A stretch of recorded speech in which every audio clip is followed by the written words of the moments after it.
Hey guys, so hope I'm finding everybody well. All is good in Gran Canaria. So here is the update of today. Um, I had a really interesting day. So let me start and tell you. Last night, you remember, I was struggling to find a way to get back over to the trail because at my accommodation, although it was only a few miles from the trail, was a few miles on the other side of a mountain and a valley due to my inadequate map reading skills. So my landlady really put all the stops out and said she would find somebody to take me over. So the local cafeteria, whatever you call it, cafe, which also has, I should add, the local little supermarket in it, was supposed to open at 5 o'clock. And we went down at 5 o'clock. Excuse me. And at 7 or 6:45, quarter to 7, the guy finally arrived to open it. So a different pace of life up there. So we hung around and chatted to the locals who were all queuing up, waiting to get in. But she engaged everybody in the cafe. Everybody was debating how they were going to get me back over the trail. It was wonderful.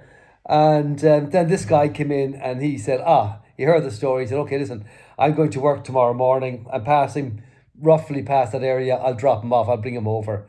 So he picked me up this morning at 6 o'clock. So I got up at 5, had my cup of tea, had my quick wash, my brush my teeth, packed my bag, and I was down at the bus stop waiting for him down the road.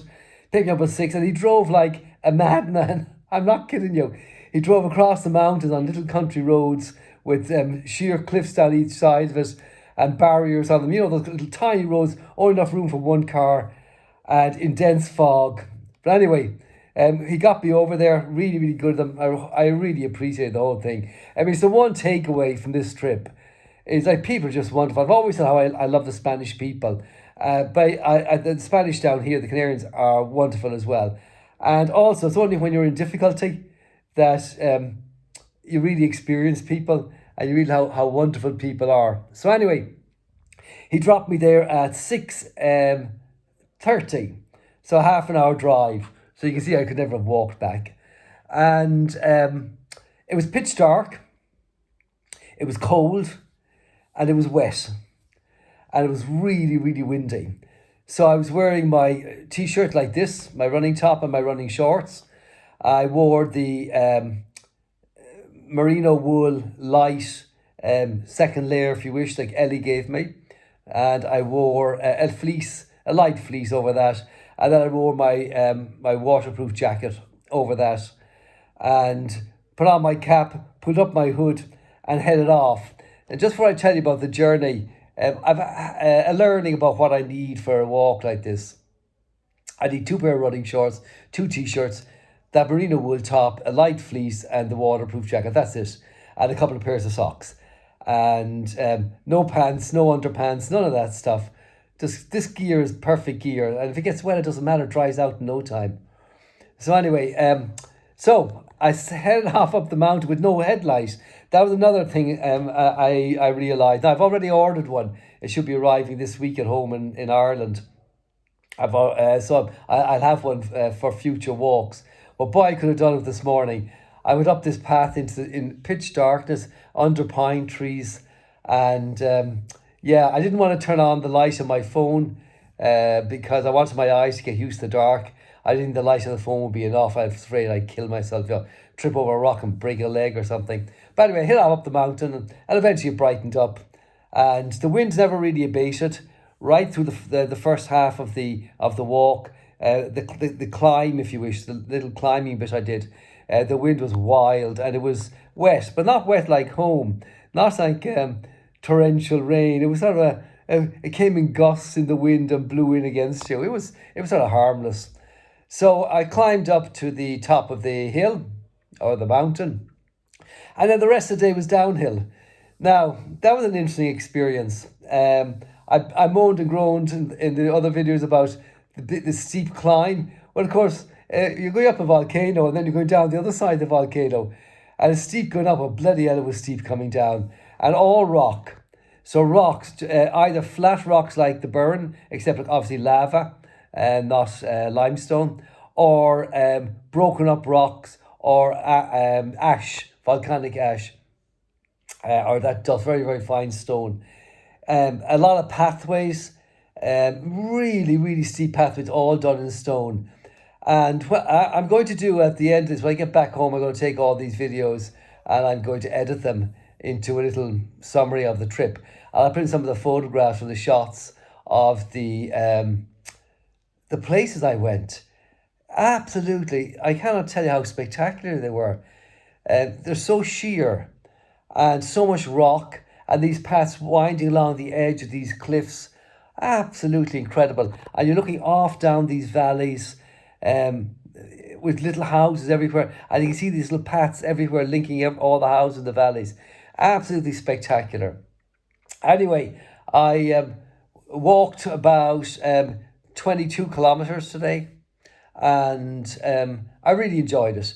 It was a day of two halves, the wet, wild and windy, and then it got warm, and when it got warm, it got really warm. So I got to this little town, Fueg or something that it was called, and I wondered whether or not I would be able to make it to Las Palomas. And I thought about it, I looked at the map, but I thought, no, I wouldn't. It was about another 20k, and it was just too hot. So I decided to get accommodation locally. I had a bite to eat, a little, what would you call it, a stew of chicken and potato and chickpeas and sort of spicy. It was quite nice actually, but only small. So I had that to keep me going, because I actually felt the need for it. And I then decided I couldn't get accommodation locally. There's nothing actually. There's no accommodation. It's the biggest challenge I've experienced here. But I went to, and of course, the phone signal is crumbling and nobody's Wi-Fi. None of the bars have Wi-Fi. So eventually I was able to get online using just the phone signal. I found a spot where I stood very, very carefully and turned 1 degree to the left, that kind of thing. I got a signal, and I found a place down in Maspalomas, where I am now. And it's a hostel, but I've got my own bedroom in it. It's a shared bathroom, my own bedroom. It's 50 quid a night. But it means that I'm going to stay here tonight and tomorrow night. But it means that the place I booked, 2 hours walking, so I was passing by. Well, it was a 2 or 3 miles away, so it was. But I was passing by it. So there's no way I was going to stop there. So I sort of blew my 60 quid for, my 70 quid for last night's accommodation. And that's been a big learning for me. So here are the learnings, I think. The first thing is you need freedom. And the accommodation is a problem here. I think if I was doing something like this again, I'd bring a tent. Just as simple as that. Bring a tent to my sleeping bag, problem solved. Second thing is the shoes. So the shoes are the Brooks shoes, a little bit tight on the right foot, which is my bigger foot. And coming down today on all the rocks was really hurting my toe, my big toe. Now I crushed my big toe under a motorbike, a 1300 BMW 1300 GS when I did the ORS training and off-road training with the guys in Wales, and really smashed up. I lost my big toe, but really smashed up the toe, and the nail is just growing back. But boy, it was sore coming down the hill today. So I learned to crunch up my toes so the toe wouldn't move up to hit the front of the shoe. I probably could have done the shoes a half a size bigger. I got them a size bigger than I normally wear, but the sizing is obviously different to what I'm used to. What other learnings? So I mentioned the gear I bring. I mentioned the accommodation issue, like the tent. The shoes, yeah, for sure. I think the other thing is that I really enjoyed the walk on my own. I was surprised, actually. It's sort of really wonderful. Just up there, and you don't think. I thought I'd be thinking all the time. You don't. You sort of stop thinking. You're concentrating on where you're putting your feet, looking at the view and whatever. And I really, really enjoyed it. And I can see why Ellie and Carl are so into the walking, particularly walking these kind of trails. The other sort of learning for me, which is really interesting, is when I go out for a walk at home, it's a bit different. I think Ellie and Carl did a lot of trails, and the attraction of a trail is at the beginning and an end. You walk the trail, you know the length of the trail, you pace yourself accordingly. And I really like that. It's very wet at home. It's lovely and dry here on the trails, and that's really nice as well. You're sure underfoot, and the sun is shining. It's really much nicer. So what else can I tell you about today? I fed myself for a second time. So my OMAD went out the window today. I just went up to a little bar, cafe up the road, and I had tapas. So I had a seafood tapas, big plate of prawns and mussels and seafood and olives and peppers all mixed together in a lovely sauce with beautiful bread, fresh from the oven, like baguette, absolutely delicious. And I had a non-alcoholic beer. And then I had a chicken on a stick, the brochette things, and I had a beef one, and I had some chips. And I ate it all down. I mean, I absolutely pigged it out, but I really felt that I really felt the need, actually, to be honest with you. So my plan tomorrow, I'm not sure. So my initial plan for tomorrow, when I checked in here, was to go back up on the bus, same bus I took down today, go back on the bus and finish the walk down to here, the last 20k or 22k, whatever it is. And I might do that tomorrow, or I might do it the following day. I'm not sure. I'm going to wait and see how I feel in the morning. But I do want to finish the walk. I'm not a beach man, as any of you who know me will know. I have no interest in sitting on a beach. But having said that, it would be nice to go for a swim. So today is Monday, I think. Is it? Say Monday or Tuesday. I don't know. I can't remember. My God, that's another thing about the walk. You lose track of everything. I'm not sure what day it is, but I'm not flying out till Saturday.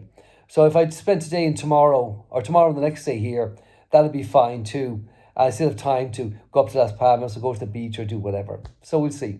So great day's walking. Really, really enjoyed it. About the same distance as the day before.